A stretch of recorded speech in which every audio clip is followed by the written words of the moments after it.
Saudara dan saudari yang saya kasihi, tadi kita sudah sama-sama membahas tentang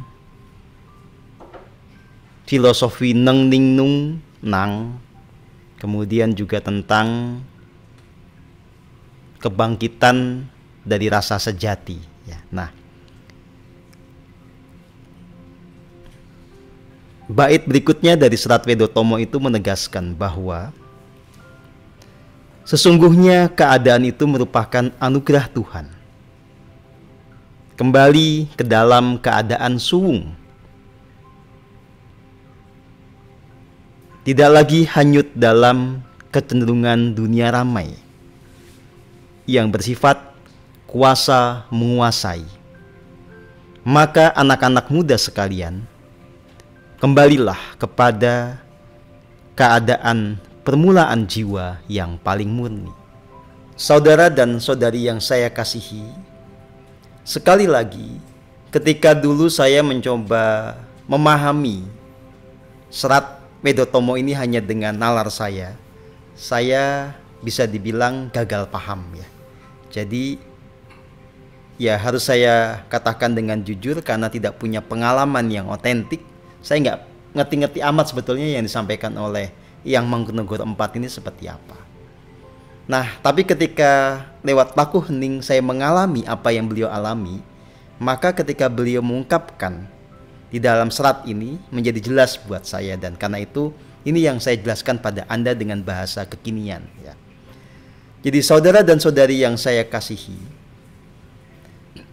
siapapun yang memang tekun menjalankan laku hening, sering mengalami keheningan mendalam ya, hingga kemudian rasa sejatinya terdaya gunakan ya, itulah petanda bahwa Anda sungguh-sungguh mendapatkan anugerah yang sangat berharga dari Tuhan yang Maha Esa ya. Keheningan yang dijalani dengan mendalam akan membuat kita itu masuk ke dalam keadaan suwung. Nah, keadaan suwung itu seperti apa? Sejauh yang saya alami,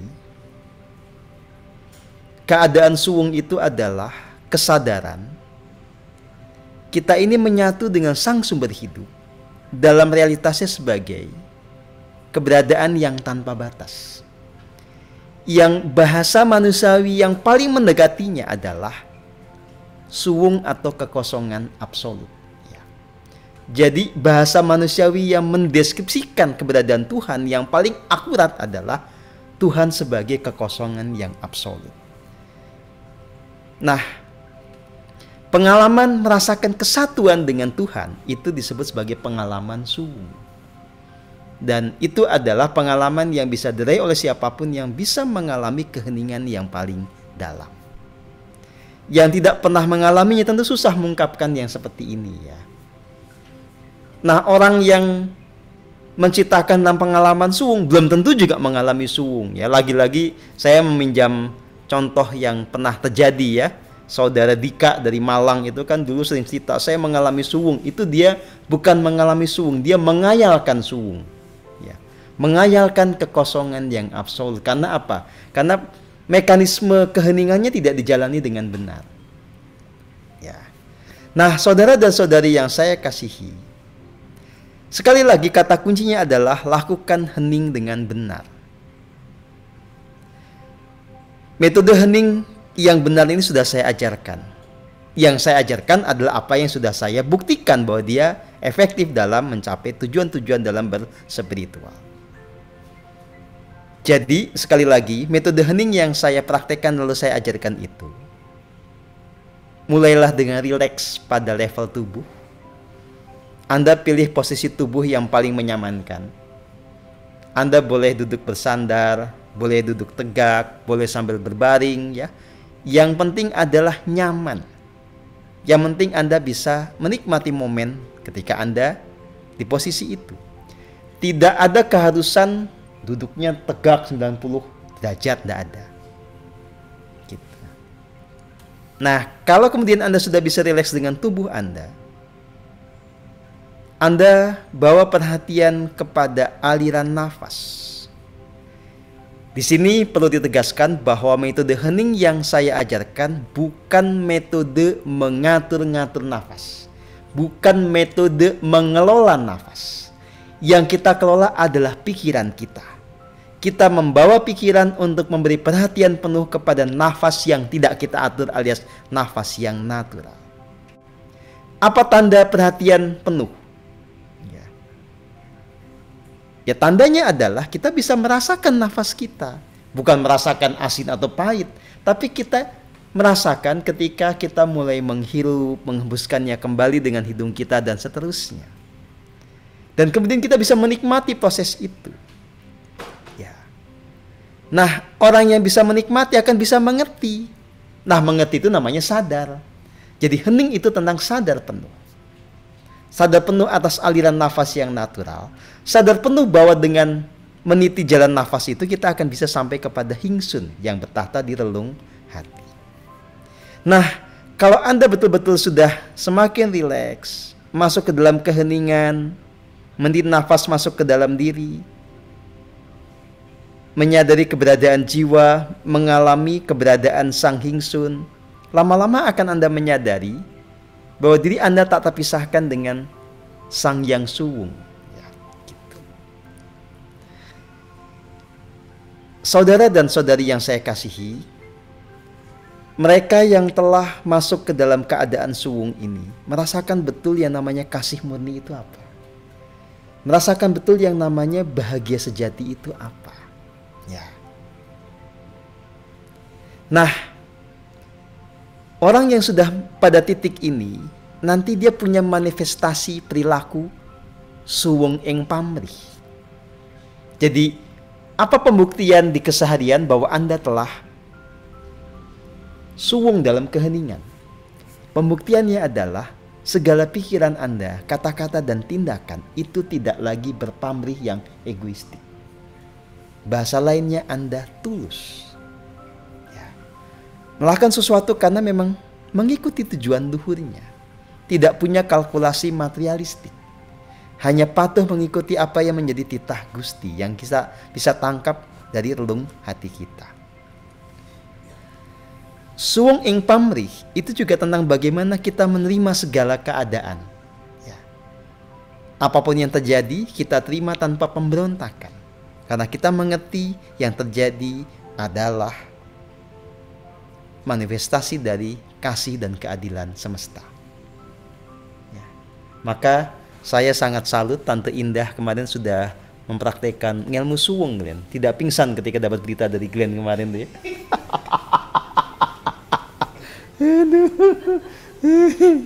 Ya, jadi petanda bahwa kita mulai bisa hening suwung itu. Ya, nggak ada gunanya kita kalau meditasi kayak yang ya oh gitu ya. Gitu ya. Jadi serius sekali. Tapi begitu kita di kehidupan nyata dapat berita gitu aja pingsan kan gitu, atau heboh nggak jelas ya. Ya itu nggak selaras ya.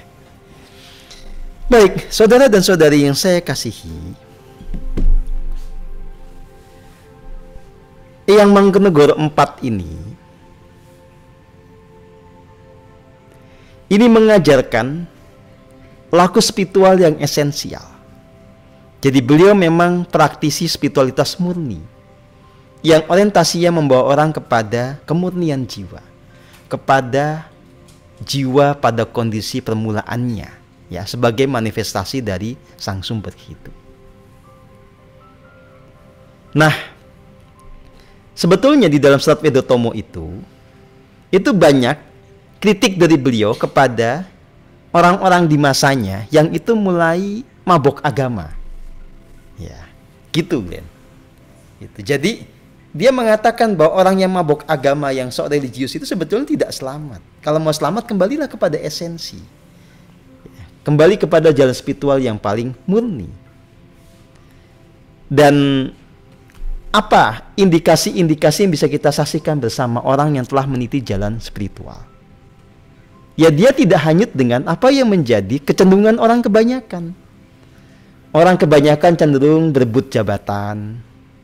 Orang kebanyakan cenderung berebut kekuasaan. Menjadikan uang sebanyak-banyaknya sebagai faktor untuk menemukan kebahagiaan. Pokoknya mereka hanyut dalam ilusi kebahagiaan, mengikuti hasrat egoistiknya. Nah, yang Mangkunegoro 4 ini ngajarin kita jangan hanyut dengan yang begitu. Kembali kepada kesadaran yang murni. Kembali kepada kondisi jiwa yang paling murni, yang bisa merasakan bahagia yang sejati. Bahagia yang muncul dari relung hati. Ya, gitu.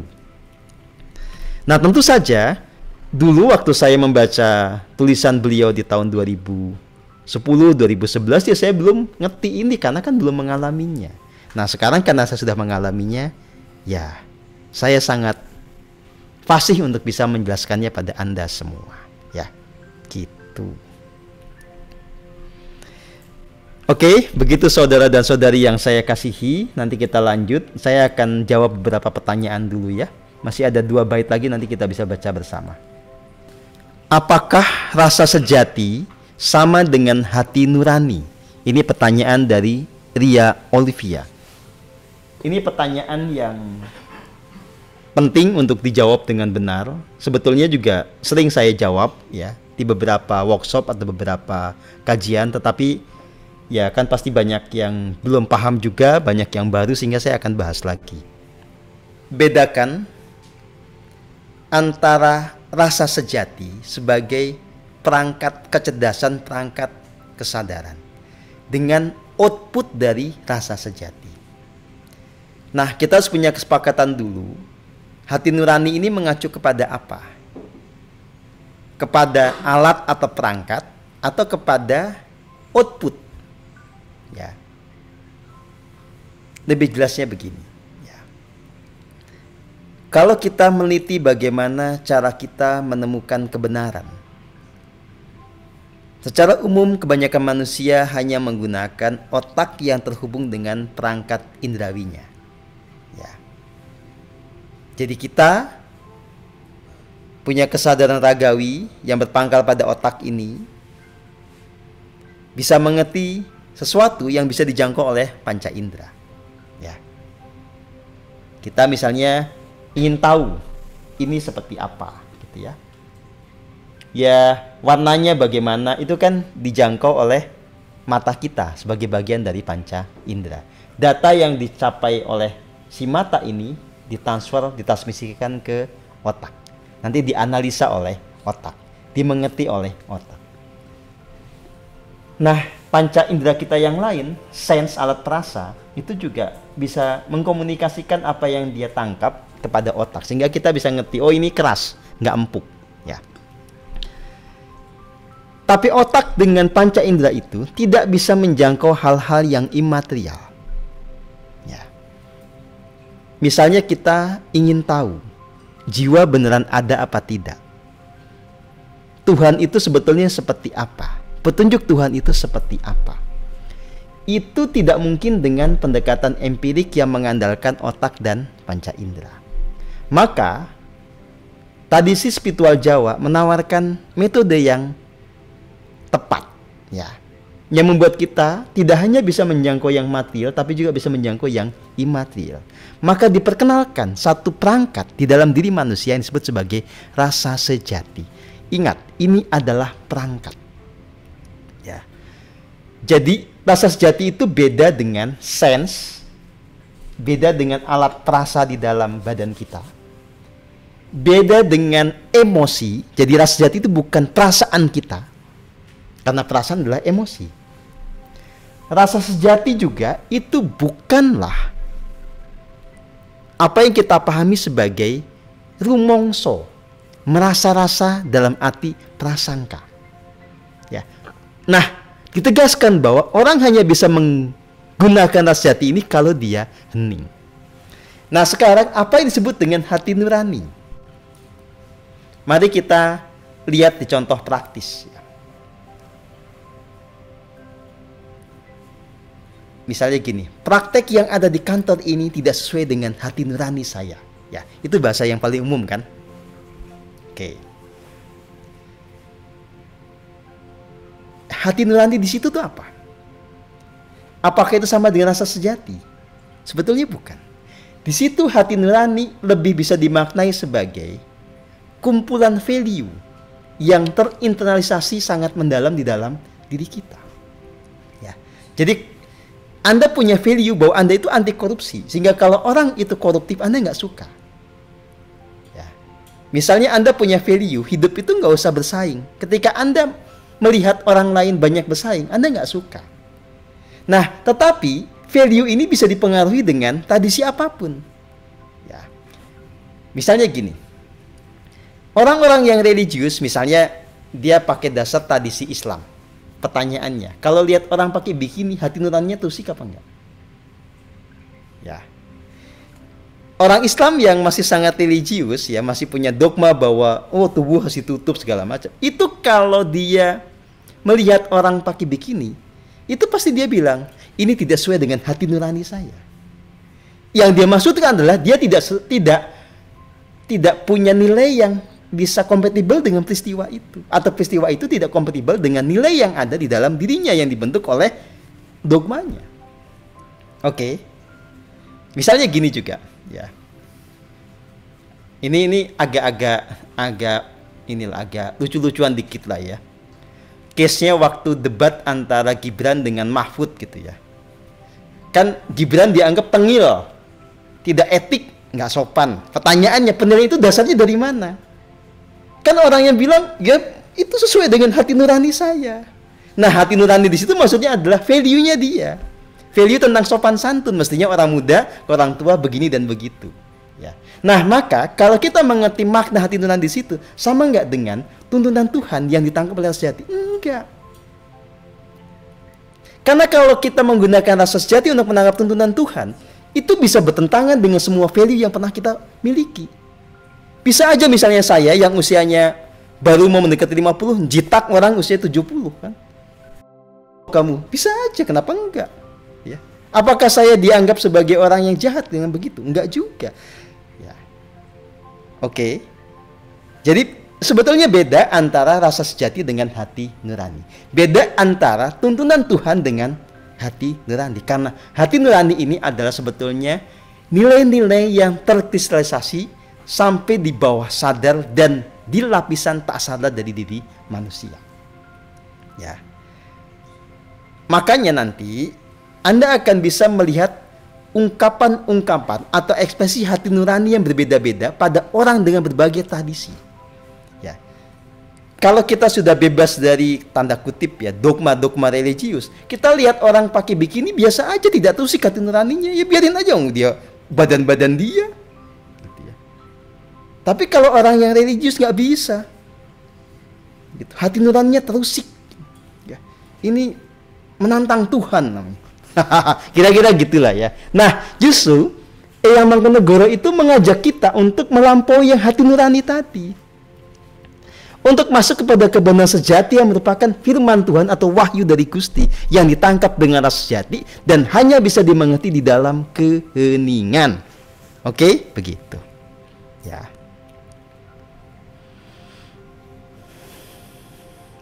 Baik, ya. Nah, apakah orang-orang yang belum tercerahkan bisa memberkati? Kenapa tidak? Ya. Yang penting dia punya ketulusan di dalam memberkati. Misalnya memberkati siapa? Memberkati orang tuanya. Memberkati orang-orang yang telah melukai hatinya. Kan itu cuma sebuah tindakan di mana dia belajar untuk menyadari bahwa dirinya dikasihi Tuhan dengan tanpa syarat dan memancarkan kasih yang muncul dari relung hatinya ke siapapun juga yang membutuhkan pemberkatan itu. Ya. Nah, dalam soal ini ya, perilaku keseharian, soal tindakan apa yang kita pilih, ya. Ini saya perjelas, ya. Sebetulnya kemarin sudah saya bahas juga di Avalon, tapi kan nggak semua orang ikut Avalon, jadi saya ulangi. Ada orang bertindak mengikuti hasrat egoistiknya, ya. Contohnya apa? Ya contohnya sederhana, karena saya kesel sama Glenn, berantem aja nih, ya. Berantem itu lempar pakai ini, tutup ini. Itu hasrat egoistik. Ada orang yang bertindak tidak dengan hasrat egoistiknya, tapi berdasarkan dogmanya. Kita kembali ke bikini. Ya. Saya pakai bikini di hadapan para cowok atau para cewek. Kalau mengikuti egonya cowok, dia nggak mungkin nutup mata dong. Kesempatan langka, ya, oke. Tapi karena dia pakai dogma, astagfirullah. Tapi diam-diam dia, alhamdulillah, astagfirullah, alhamdulillah. Ini, ya. Ini adalah tindakan yang berdasarkan dogma, oke, gitu. Nah,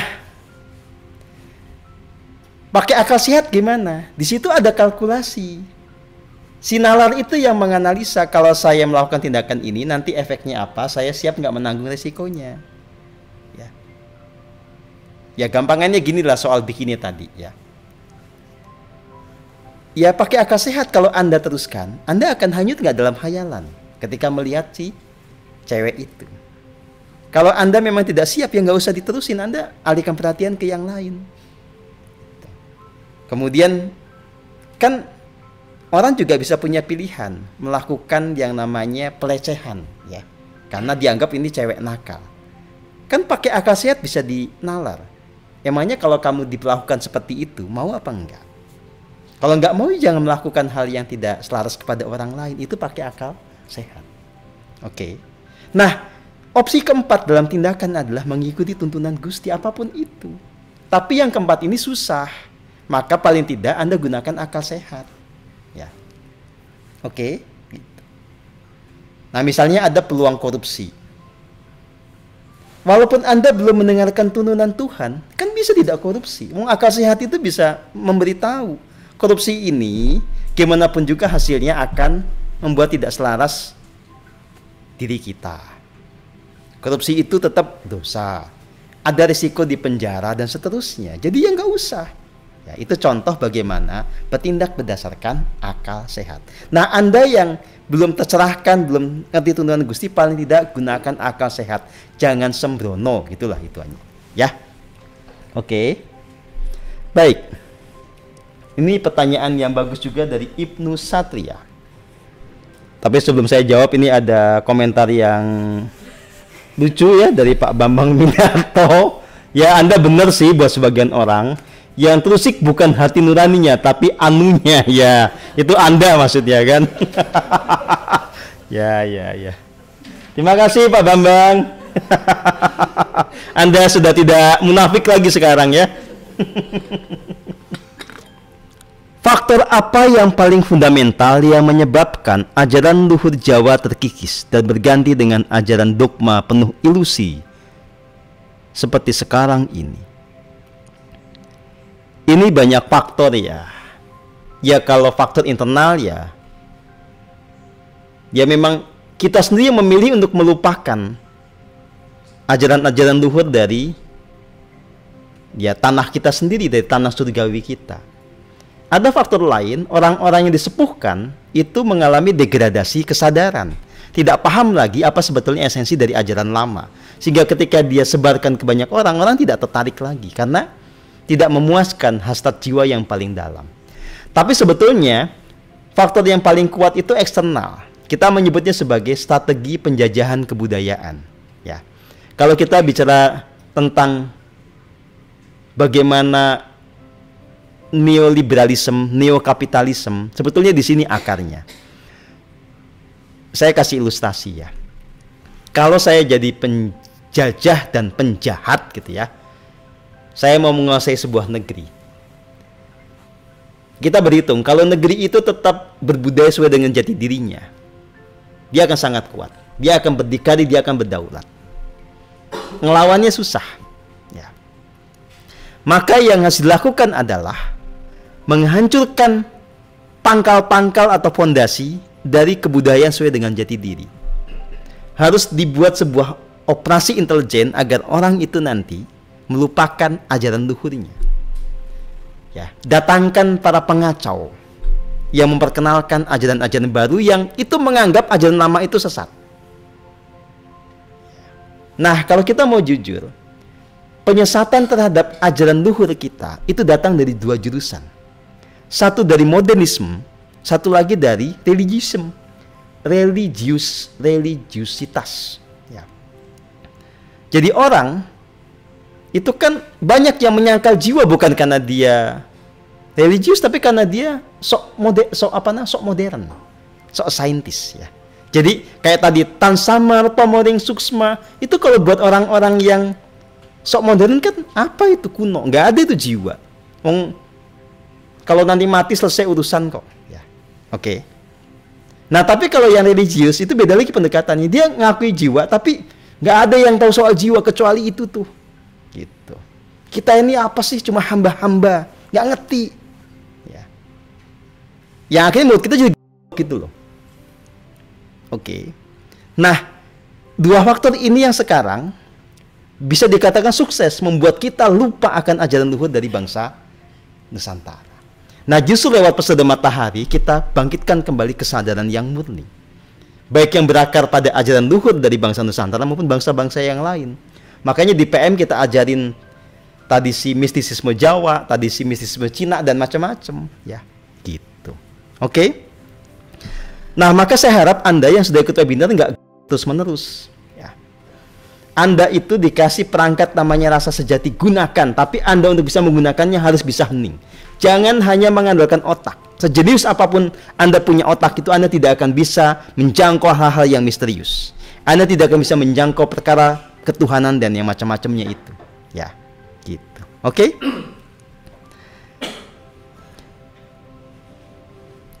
Pertanyaan kedua, apakah ada manusia tercerahkan di zaman ini? Ya. Ini beneran nanya atau pura-pura nanya?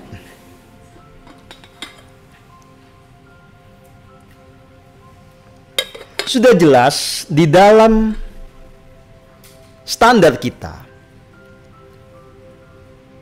orang tercerahkan itu adalah orang yang sudah terbebas dari luka batin, terbebas dari watak angkara, terbebas dari ilusi, jejak dosa, dan jeratan kuasa kegelapan. Tidak ada orang yang masih sangat dogmatik yang tercerahkan. Tidak ada orang yang percaya begitu saja kepada rumusan doktriner dari religi yang itu dikatakan tercerahkan. Jadi sebetulnya tidak ada orang religius yang tercerahkan, karena orang religius itu berarti dia percaya kepada dogma. Kalau percaya kepada dogma, tidak mungkin dia bebas dari ilusi, bolak-baliknya begitu. Ya. Jadi orang yang tercerahkan itu dia mesti merdeka, dia mesti beyond religion. Meskipun KTP-nya boleh dikasih tulisan agama apapun lah. Ya. Karena kalau di Indonesia mau nggak mau itu sebuah kewajiban. Ya. Nah, saudara dan saudari yang saya kasihi, kalau di pesona matahari kan sudah jelas ada parameter.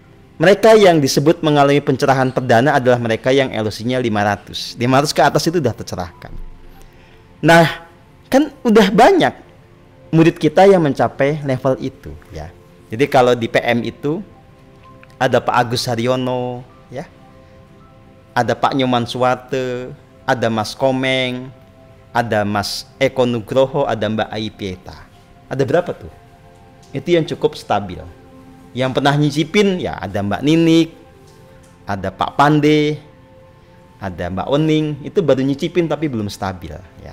Artinya apa? Artinya ada orang tercerahkan, ya.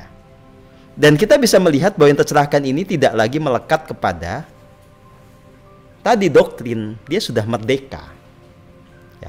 Merdeka tapi dia kemudian juga menjadi ateis, enggak juga. Dia menjadi spiritualis yang murni, ya, gitu. Oke? Oke, ini pertanyaan dari Pak Bambang Soeharto. Apakah yang namanya terah atau hubungan darah dengan satu sosok yang dianggap tercerahkan itu berguna atau memberi potensi lebih kepada seseorang untuk menekuni jalan spiritual hingga berhasil? Tentu saja ada gunanya, tapi tidak menjamin apapun juga, ya. Nyatanya juga yang terah yang mengkategori 4 banyak yang tidak mengerti tentang ajaran ini. Ada yang mengenali ajaran tapi tidak mengerti apa sebetulnya esensi dari ajarannya, ya. Jadi nggak ada jaminan apapun juga. Maka saya menegaskan, terserah Anda itu terahnya dari mana. Yang penting ini ada ajaran luhur, silahkan diselami, didalami. Dan terah Anda tidak akan memberikan pengaruh yang signifikan terhadap Anda nanti bisa tercerahkan atau tidak, ya, gitu. Oke. Kualitas hening berapa persen untuk mencapai keadaan suwung? Pengalaman suwung itu ya 100% kualitas heningnya. Mendekati itu baru mendekati keadaan suwung, ya. Jadi kalau baru 5%, 6% itu namanya baru relax, ya. Apalagi 1% kayak Dika ngomong-ngomong suwung, itu namanya ngayalin suwung. Dika lagi kena, nggak apa-apa Dika, biar ingat. Ya. Oke. Jadi sekali lagi, Anda baru boleh mengklaim mengalami pengalaman suwung kalau kualitas hening Anda sudah 100%. Ya, kalau di bawah itu belum. Itu baru mendekati. Ya. Nah, apalagi kalau cuma di bawah 5%, udahlah, itu pasti Anda tidak suwung, gitu. Oke? Baik. Pertanyaan berikutnya dari Mbak Anna Forina. Apakah benar vibrasi orang yang baik atau jahat yang sudah meninggal dapat mempengaruhi tempat atau gedung yang pernah ditempati? Tadi saya dalam meditasi kan sebetulnya sudah memberikan sebuah clue, ya. Kita menyelaraskan semua tempat yang merekam luka batin. Artinya apa? Luka batin seorang itu memang kerekam. Makanya tempat ini suatu saat akan menjadi tempat suci. Kenapa? Ya karena dia merekam segala jejak kebajikan yang pernah kita perbuat, ya. Gitu. Nah sebaliknya, gedung di mana di situ selalu diciptakan segala bentuk permufakatan jahat, itu akan menjadi tempat yang kacau. Sama aja kalau misalnya rumah itu menjadi tempat orang bunuh diri, vibrasinya kerekam nggak di situ? Kerekam.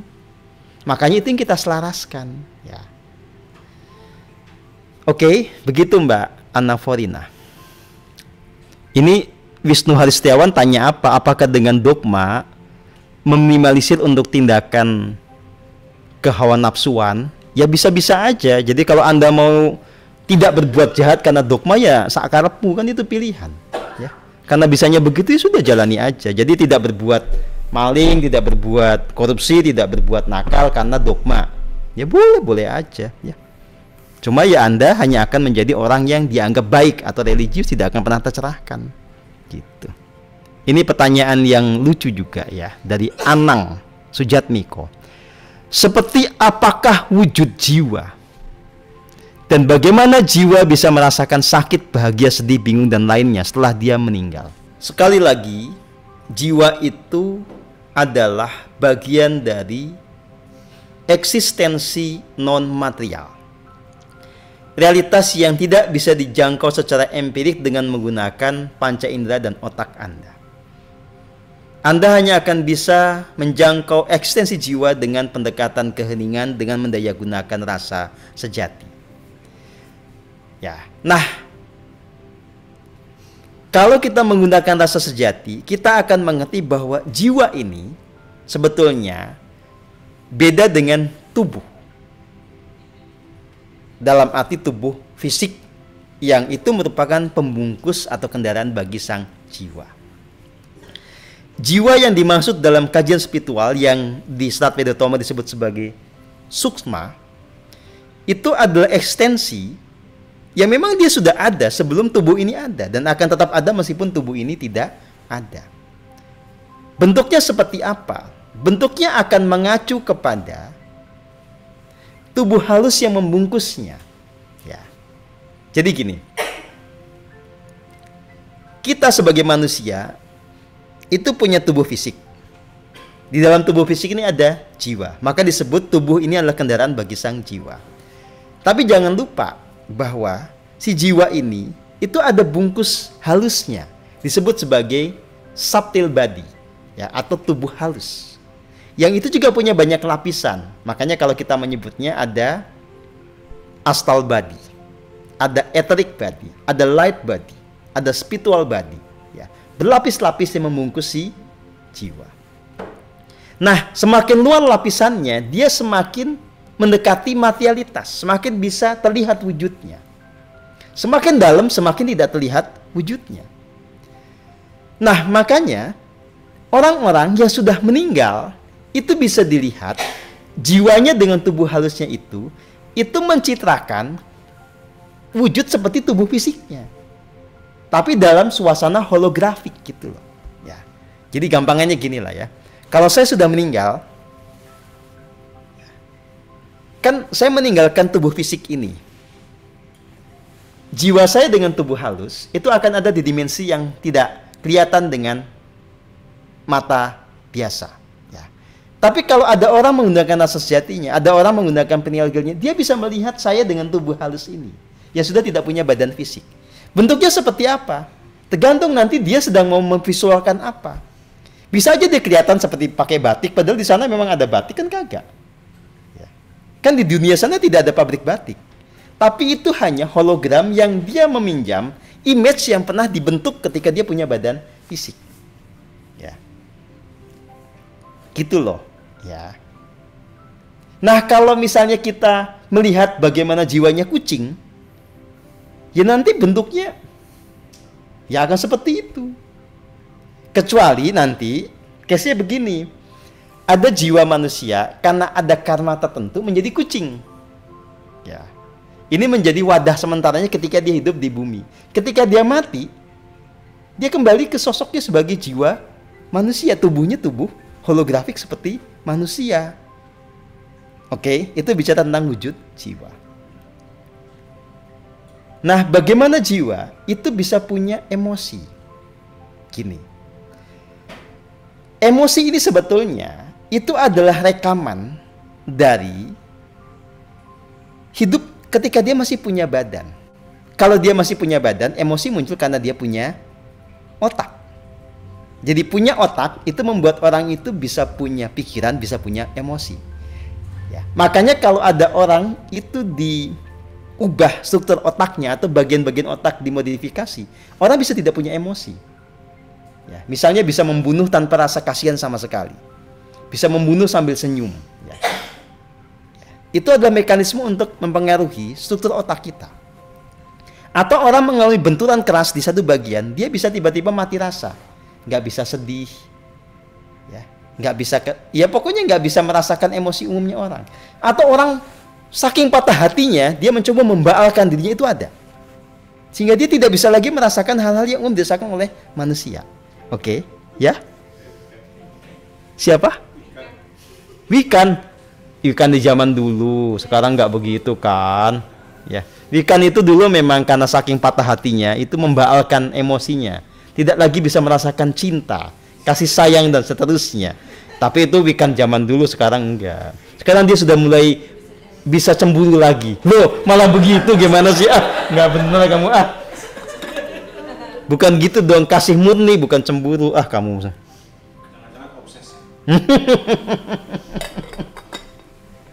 Nah, gini. Jiwa yang telah lepas dari tubuhnya, ya, itu kan bisa punya opsi bahagia atau menderita. Kalau saya telah ada dalam pencerahan spiritual ketika hidup di bumi, ketika meninggal, saya akan menemukan kehidupan surgawi sebagaimana saya temukan di bumi ini. Tidak ada rekaman emosi-emosi negatif.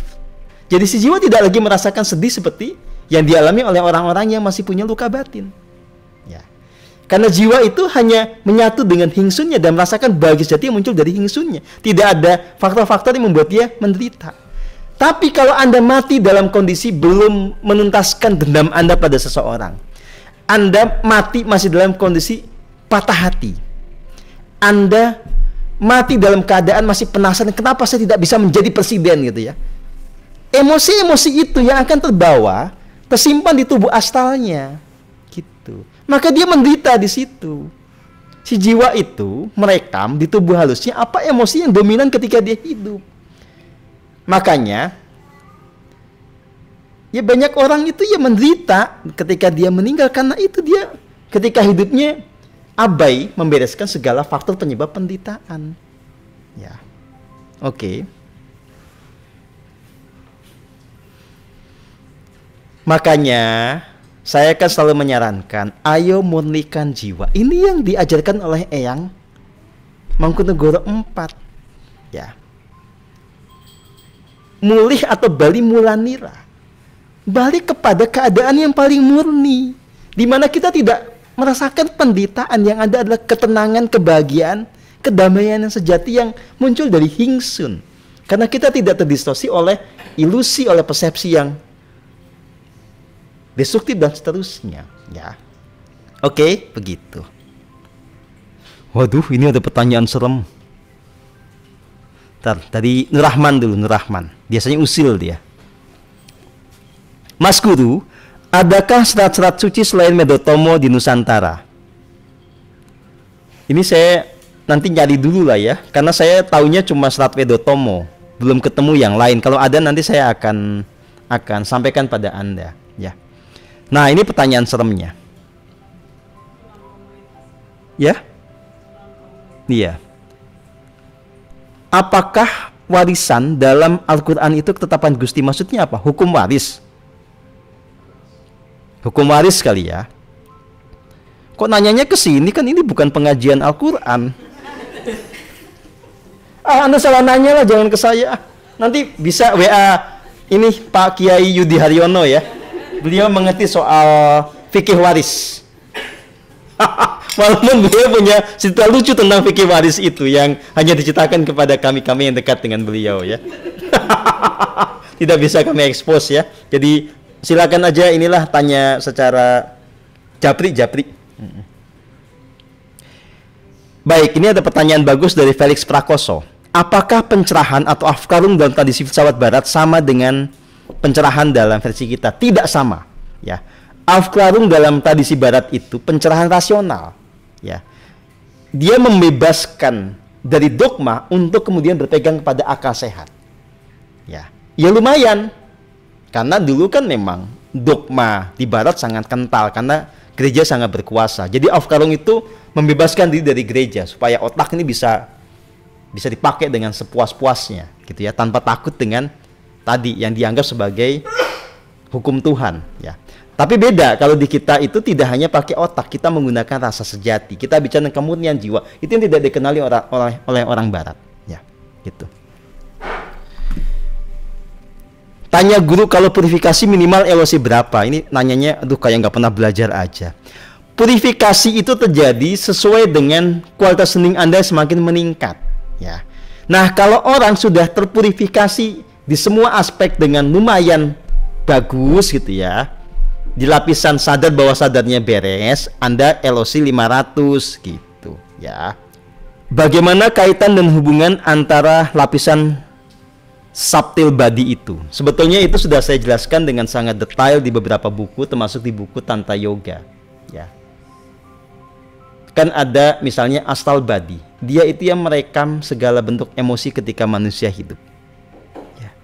Ada namanya etheric body, dia merekam segala jejak dosa ya. Ada light body, dia merekam segala jejak pengetahuan. Makanya kalau orang banyak ilusi, light body-nya yang kotor ya. Gitu, itu ada di buku Tantra Yoga. Dari mana saya tahu? Ya karena saya lihat ya. Kalau nggak lihat ya nggak tahu. Oke, baik, kita lanjut. Masih ada 2 tembang lagi soalnya ya. Sebelum kita tutup, kita lanjutkan dulu nembangnya. Soalnya Mbak Desi sudah bikin 5 tembang sesuai dengan pesanan saya. Tembang keempat. Silakan dengarkan anak-anak. Tuing.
Baik, saudara dan saudari yang saya kasihi ya.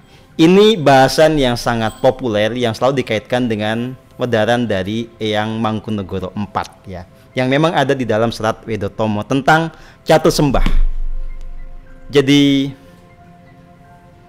Eyang Mangkunegoro itu sebetulnya mau mengingatkan orang, jangan bangga kalau orang sudah bersembahyang secara fisik dengan cara apapun ya. Jangan bangga misalnya sudah punya asana atau muda tertentu ya, karena itu baru yang namanya sembah rogo ya. Karena di atas itu ada sembah cipto, sembah jiwo, sama sembah roso. Nah, yang membawa pada kesempurnaan adalah ketika kita masuk kepada yang 3 berikutnya, sembah cipto, sembah jiwo, sembah roso. Apa itu? Jadi sekali lagi, kalau sembah rogo itu, kalau dalam tradisi Jawa adalah ya tadi yang disebut sebagai heneng gitu ya. Jadi kita mengatur posisi supaya kita bisa menikmati momen ya. Nah, ada yang diam saja, ada yang sambil bergerak ya. Nah, kalau Anda yang masih melakukan sholat 5 waktu, sebetulnya itu adalah sembah rogo dalam model yang dinamik. Tapi kalau kita meditasinya diam, misalnya pakai mudra seperti ini gitu ya, itu sembah rogo yang sifatnya statik ya. Nah, silahkan kalau Anda belajar di PM ya, lakukan apa yang memang cocok dengan kondisi Anda ya. Kalau saya ya, yang penting adalah tadi badannya nyaman, dan itu menjadi fondasi untuk betul-betul bisa rileks, bisa masuk ke dalam keheningan ya gitu. Nah, yang penting berikutnya adalah sembah cipto. Ini tentang bagaimana Anda bisa mengelola pikiran. Sembah cipto itu tentang mengembalakan pikiran yang suka liar. Ya, kan Anda banyak bertanya, bagaimana saya bisa mengatasi pikiran liar saya? Nah, ini pertanyaan dijawab dengan namanya sembah cipto. Saya sudah mengajarkan pada Anda semua, supaya Anda bisa melakukan sembah cipto yang baik, itu Anda mulai dengan menyadari bahwa Anda punya pikiran, menyadari bahwa pikiran itu bisa liar, menyadari bahwa Anda punya kendali atas pikiran itu. Dan kemudian Anda memutuskan untuk mengendalikan pikiran itu. Ya, makanya dalam meditasi, ya, kan arahannya adalah memperhatikan, merasakan, menikmati nafas. Tapi nanti pasti ada aja yang tiba-tiba ingat utang, ingat tagihan, ingat pacar yang menyakiti, atau tiba-tiba membayangkan apa di masa depan yang belum terjadi gitu ya. Itu adalah fenomena monkey mind atau otak monyet yang memang itu lumrah pada manusia. Lalu bagaimana solusinya? Saya selalu bilang untuk pembelajar awal jangan dilawan. Ikuti saja kemana pikiran itu pergi supaya kita mengenali memang gejolak pikiran kita sendiri. Ya. Tapi kalau kita sudah mengenali pikiran yang liar itu, kita kemudian sadar bahwa kita bisa mengelola dan mengendalikan pikiran itu. Maka masuklah ke fase berikutnya. Putuskan untuk mengendalikan pikiran itu. Bawa pikiran untuk memperhatikan aliran nafas. Nah, kalau kita sudah masuk ke situ, ya, nanti pikiran mulai nakal, balikin lagi. Ya, itu namanya menggembala pikiran. Itu namanya sembah cipto. Ya. Di sini hati-hati. Ya, kita tidak mengajarkan untuk memaksakan konsentrasi atau fokus. Karena kalau itu yang dijadikan sebagai patokan, Anda akan susah. Nanti pasti jawabannya, saya tidak bisa fokus, Pak. Saya tidak bisa konsentrasi. Ya, nyuruh siapa? Kagak ada yang nyuruh. Ya. Saya hanya mengarahkan Anda untuk bisa mengelola pikiran Anda, mengembalakan pikiran Anda, menikmati proses, menikmati nafas dan seterusnya. Nanti yang namanya fokus konsentrasi itu hasil, itu bukan upaya. Upayanya adalah mengelola tadi. Pikiran liar disadari. Tiba-tiba mengenang masa lalu disadari. Tapi bawa balik lagi pikiran untuk kembali kepada masa kini. Begitu terus. Lama-lama akan menjadi maestro Anda. Lama-lama akan menjadi disebut sebagai master of mind, ya. Anda akan menjadi tuan atas pikiran Anda sendiri. Ya, gitu, itu namanya sembah cipto. Nah, kalau sudah begitu, Anda nanti akan bisa masuk ke dalam, ya, meniti jalan nafas untuk masuk ke dalam diri, menyadari ada jiwa Anda, menyadari leroning atunggil, bahwa di dalam diri ini ada jiwa, ada diri sejati. Ya. Jadi sembah jiwa itu menyadari keberadaan diri yang sebetulnya berbeda dengan Tuhan, tetapi dia ada dalam hubungan seperti kesatuan. Gitu. Nah, lebih dalam dari itu adalah sembah rasa. Ini tentang bagaimana Anda mulai mendayagunakan rasa sejati. Dengan mendayagunakan rasa sejati ini, Anda bisa masuk ke dalam kesadaran kesatuan mistik yang paling agung. Tadi masuk ke dalam kondisi suwung. Secara bertahap masuk kepada kualitas hening yang semakin mendalam. 30%, 50%, 70% sampai ke 100%. Di 100% itulah Anda menyadari kesatuan yang tanpa batas dengan Sang tanpa batas itu sendiri. Di mana ego Anda luruh, keberadaan Anda luruh di dalam kesatuan dengan Sang Sumber. Ya, kalau nggak ngalamin nggak bisa ngomong spasi saya, sudahlah. Ya, gitu. Saya kenapa bisa ngomong karena saya sudah mengalami. Dan karena saya sudah mengalami, saya tahu metodenya bagaimana, ini yang saya ajarkan pada Anda. Nah, Anda jangan ngayalin apa yang saya omongin. Ya, Anda tugasnya itu meniti jalan itu sampai Anda nanti mengalaminya. Tapi dengan apa? Mulai dari rileks dulu, menikmati nafas dulu. Pokoknya porosnya di nafas. Sadari nafas, nikmati nafas, bersyukur atas hidup yang kita jalani itu. Ya, itu proses. Makanya untuk sampai ke sembah rasa itu, mulai dari sembah rogo dulu, heneng dulu. Ya, baik statik maupun dinamik, baru sembah cipto, kelola pikiran Anda, baru nanti sembah jiwa, Anda masuk ke dalam diri, menyadari jiwa yang menyatu dengan hingsun, baru nanti Anda bisa mengalami sembah rasa, menyadari kesatuan mistik yang paling tinggi, gitu loh, ya. Oke, baik, kita lanjut satu tembang lagi, ya. Ini tembangnya menciptakan leluhurnya Yang Mangkunegoro IV, ya. Leluhurnya beliau yang diciptakan di Selat Wedotomo ini adalah Panembahan Senopati yang dianggap punya keteladanan. Ya.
Pinapsu tapa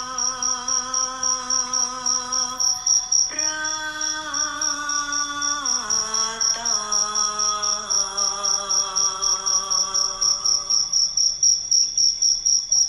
tanat tepi Asia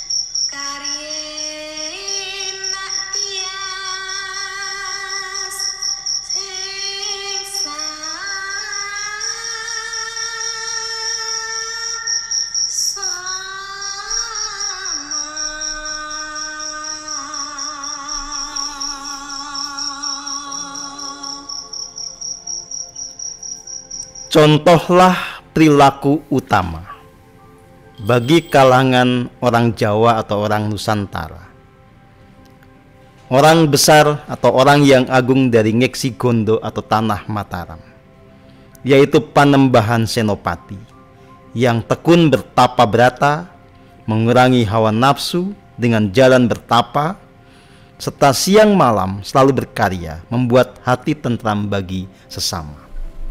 Ya, ini sekilas saja saya mau menjelaskan ya apa yang saya temukan di dalam keheningan. Satu, selaras dengan kenyataan bahwa Eyang Mangkunegoro ini memang telah mengalami apa yang disebut sebagai keheningan yang mendalam sehingga dia bisa menciptakannya dan menuliskan ajaran yang sangat murni dalam Serat Wedotomo. Ya. Maka ada tokoh yang lebih dahulu lahir yang merupakan leluhur dari Eyang Mangkunegoro IV ini yang juga masuk kategori sebagai orang tercerahkan. Beliau adalah yang mendirikan Mataram. Ya, Mataram yang sekarang berkembang menjadi Kasunanan di Solo, Kesultanan Jogja, kemudian Paku Alaman dan Mangkunegaran. Ya. Nah, kalau kita sekali lagi merujuk pada pendapat Eyang Mangkunegoro IV, jelas kita perlu menjadikan Panembahan Senopati ini sebagai teladan. Karena apa? Karena beliau memang telah tanda kutip tercerahkan. Ya. Tercerahkan lewat laku tapa brata yang sangat intens dan tekun dia lakukan sejak masa muda. Ya. Nah, saya bisa mengkonfirmasi lewat rasa sejati saya bahwa memang beliau ini ya tercerahkan. Jadi kalau pakai LOC, pakai level of consciousness, itu beliau ini LOC-nya ketika meninggal itu di angka 600 dan memang jiwanya bisa masuk ke alam cahaya tingkat ketiga. Kita menyebutnya dimensi 15. Jadi sangat layak kalau kemudian keberadaan beliau sebagai seorang raja yang spiritualis itu menjadi teladan bagi banyak orang lainnya.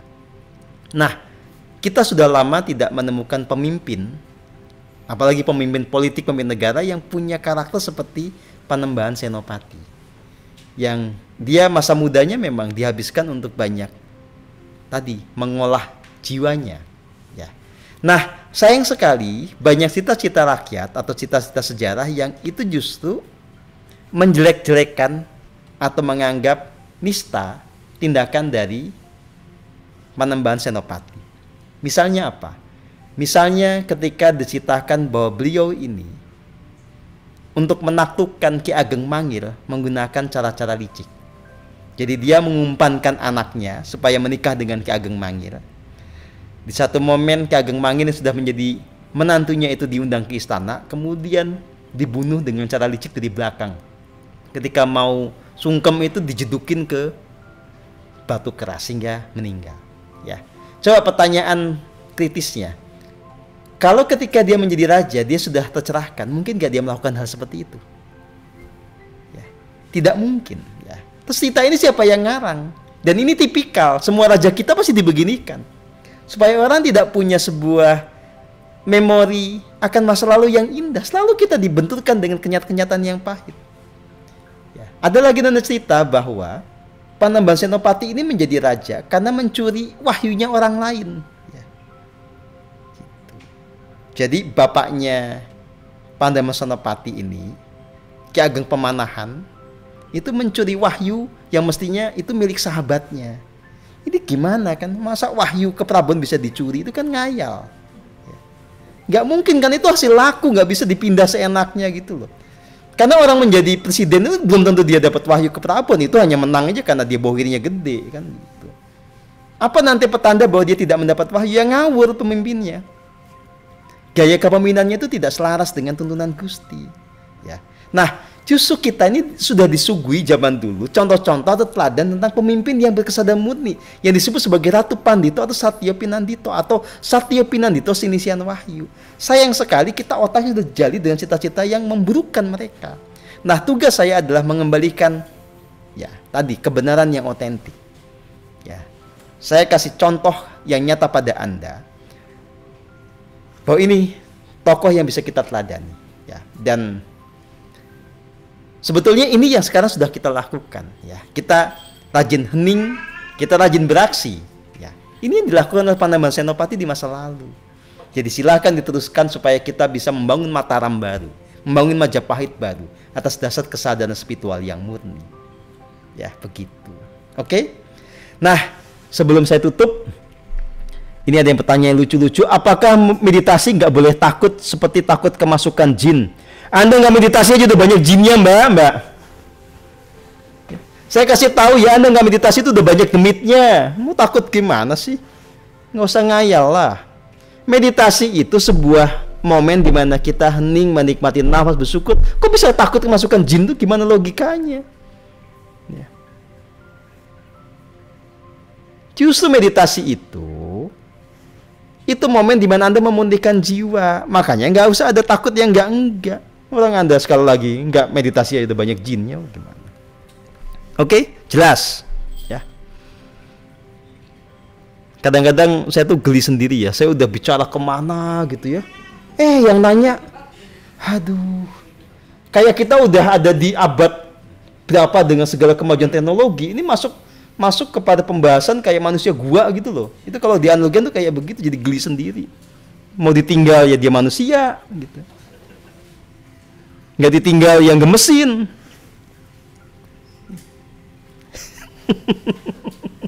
Tobat ya, tapi ya gitulah.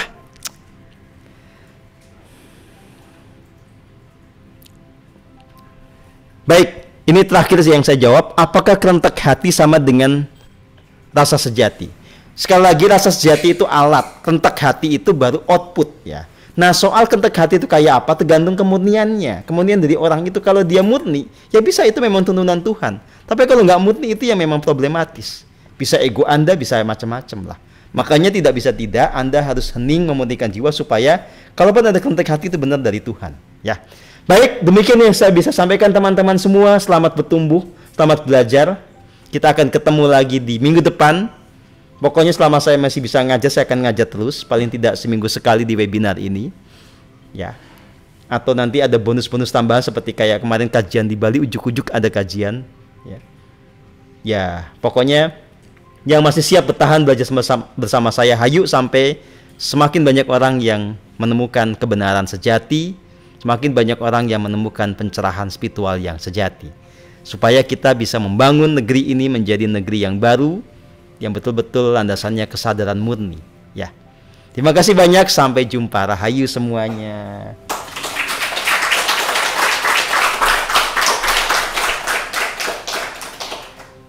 Kita tutup dengan tadi tembang tadi. Mana tadi? 180%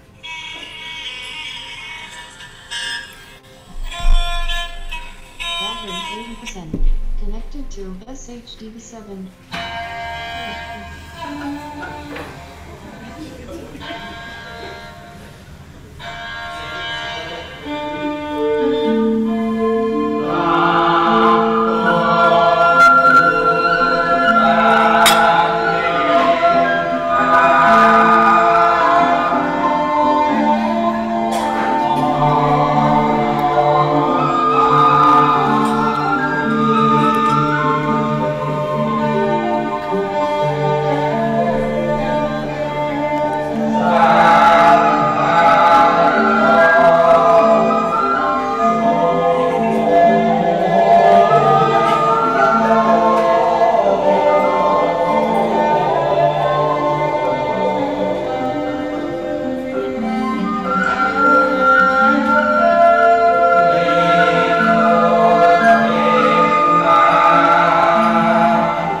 Persaudaraan Matahari, Fraternity of Pure Light.